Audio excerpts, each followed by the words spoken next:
U.S. President-elect Donald Trump on Monday threatened those holding hostages in the Middle East with unprecedented American firepower if they are not released by the time he enters office on January 20th.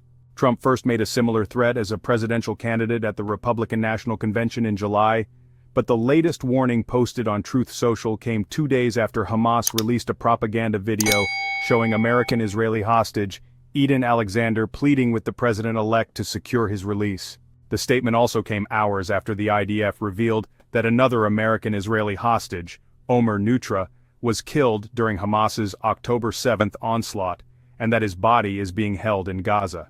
Nutra had been thought to be alive, in captivity. Everybody is talking about the hostages who are being held so violently, inhumanely, and against the will of the entire world in the Middle East, but it's all talk and no action. Trump wrote on Truth Social, without mentioning Israel or Hamas group by name.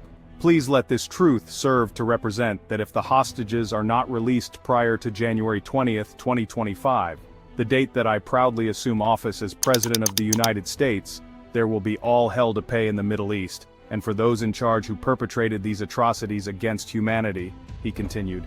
Those responsible will be hit harder than anybody has been hit in the long and storied history of the United States of America. Release the hostages now, Trump added. He called for the hostages' release several times throughout his presidential campaign, but also made a point of insisting that most of the hostages are no longer alive. Accordingly, he was reportedly caught off guard when President Isaac Herzog told him in a call late last month that Israeli intelligence assesses that half of the hostages still in Gaza are alive. Prime Minister Benjamin Netanyahu's wife Sarah said she raised the plight of the hostages during her dinner on Sunday night with Trump at the president-elect's golf resort in Florida. The outgoing administration is still working to secure a deal before January 20th, and U.S. President Joe Biden met with the families of the remaining American hostages last month in the Oval Office.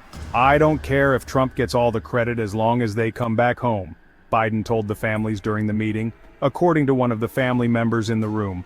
After securing a ceasefire between Israel and Hezbollah last week, Biden said he would launch another effort to secure a similar deal in Gaza by leaning on Turkey, Qatar, and Egypt, which all have ties with Hamas, in order to coax Hamas into a deal.